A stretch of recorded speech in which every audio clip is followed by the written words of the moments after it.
Great, great. Here we go. Your presentation time starts from now. There are over 250,000 skaters in the United States alone, and for the past 5 years, I've been one of them. Hi, my name is Lucia Gamin Rubio. I'm from Richmond, California, and I'm currently a freshman at Mill College High. Cheerleaders can practice their tumbles on almost any open surface, and soccer players can practice whatever they need to practice on almost any open area.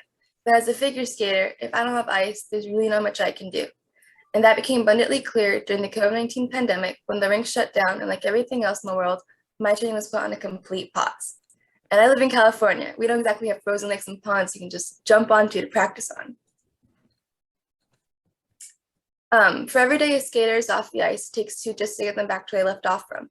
And that's why in skating there was no off season. We train year round. And that's how when the rink shut down, I had to continue to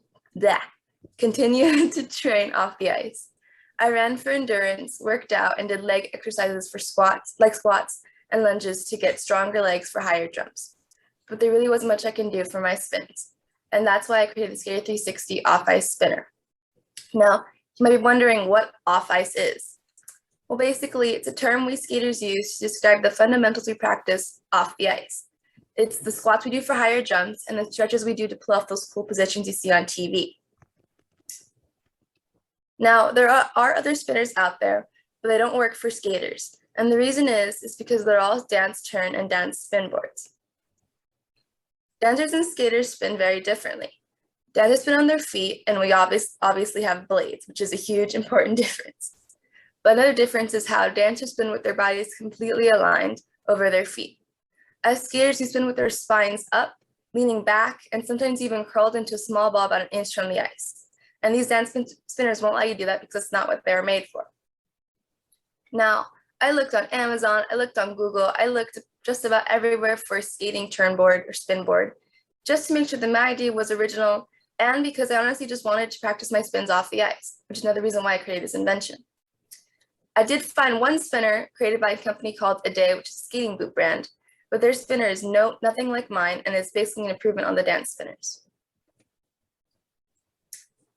This design is never been done before, and I'm really proud of it. At first, I just wanted to fix the dance spinner by changing the alignment. But I realized that the only way to create the feeling of spinning on the ice with your skating boots on is to, well, be wearing them.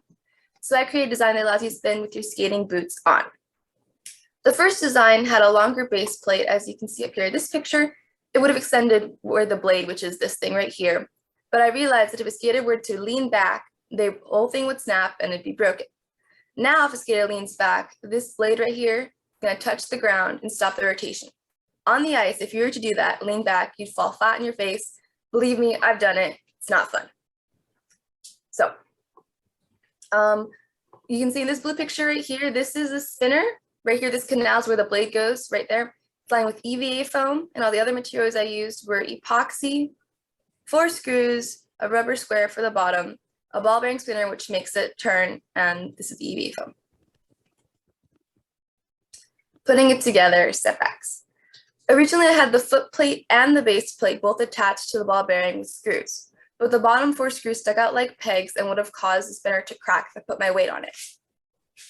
I fixed this by removing the screws from the base plate and adding epoxy instead, and it worked really well. During testing, I realized how slippery it was with just the smooth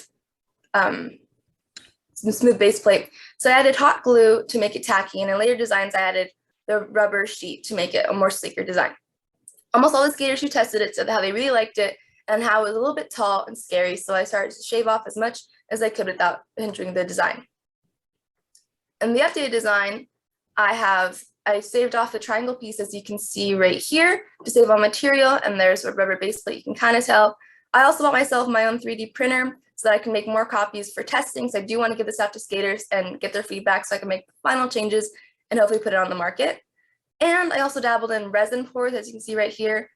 That is a little undecisive. I haven't really decided if it's a good alternative to the 3D printing. That's still under testing.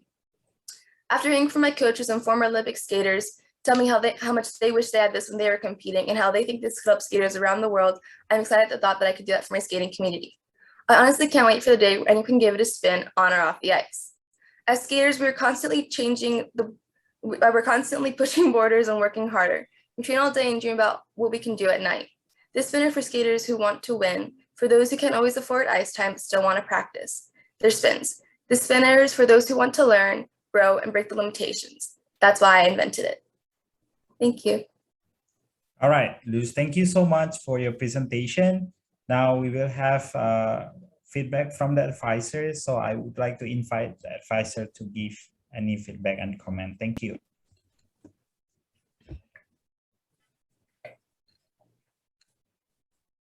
Anyone? Yeah, Sam, please. I wondered, now, can you use rollerblades to do spins on dry ground? So in skating, we have, here I have my boots right here. This is the guard that you have to wear when you're not on the ice. In skating, the blade, it's kind of like a U. You have an inside and an outside edge, which you kind of do have that in roller skates. But roller skates, you have the wheels, right? In skating, there's a rocker. That's the axis. That's the ball of your foot. You spin on the rocker. And in rollerblades, you don't have a rocker. So it's different kinds of spins. Thank you. All right, thank you so much. Yes, go Tammy. Yeah. In your log book, you have mentioned that, there were a lot of people who tested it. And there was this one little girl who tried it on and she felt scary. Yeah. Okay, so I would like to know why she felt scary and what did you do about it? Well, she felt a little scared because the spinner itself has that thickness there, and then it has the ball bearing, and then it has the base. That's a lot of little things stacking up. It's where you're off the ground.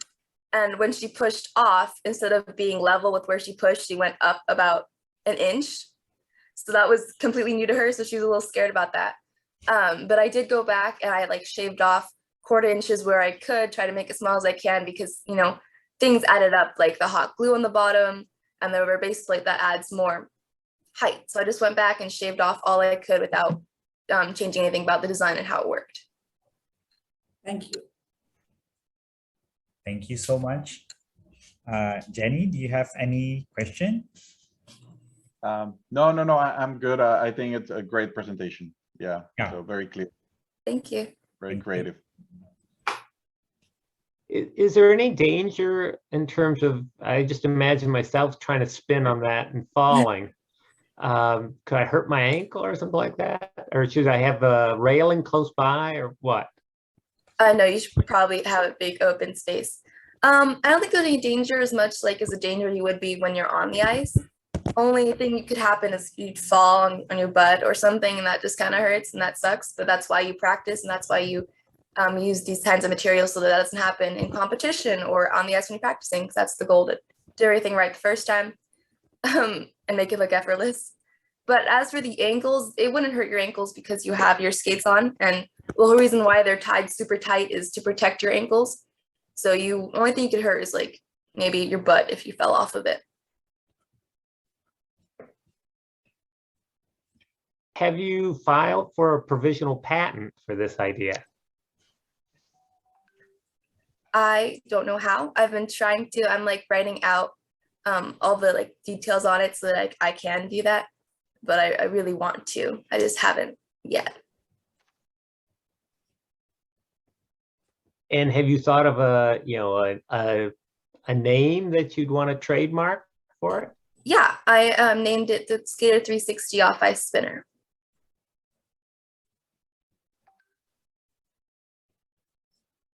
And from a durability standpoint, it's very hard to break it, right? Have you tested it? I have been testing it, and there is one kind of flaw I've come across. As I practice more and more on it, the ball bearing gets a little dirty, but after I clean it, it works perfectly fine, brand new again. So it just gets a little dirty. I might try to do something to protect it a little bit more. But that's the only flaw. Perfect. Thank you. Hi, Luz. I have a question because you were saying you got this design idea because due to the COVID when people cannot get out, and so you want to practice at home. But what about when the COVID is gone? Then everybody can go back to the skate rink, and what happened to your design? What will happen to your design? Oh, it still works because I remember when I was still I wasn't younger, but a while ago, skating is an expensive sport. So it's hard to go there, 5 days a week to train to win every competition. So this spinner can be used for skaters who can do that, where they incorporate it into their off-ice training, with their workouts and stuff like that. It can be for skaters who maybe couldn't make it to the rink that day, so they had to practice another way. And this can totally work without COVID, because there are other machines out there, like for your jumps, that people use. And especially at like the Olympic training centers and competitions, there are all these machines that you can use to help your jumps and stuff, not for your spin. So this is where that comes in. Mm-hmm. But this is only for your spin. You cannot do spin and jump at the same time, right? No. Okay. All right. Thank you. Thank Thank you you. so much.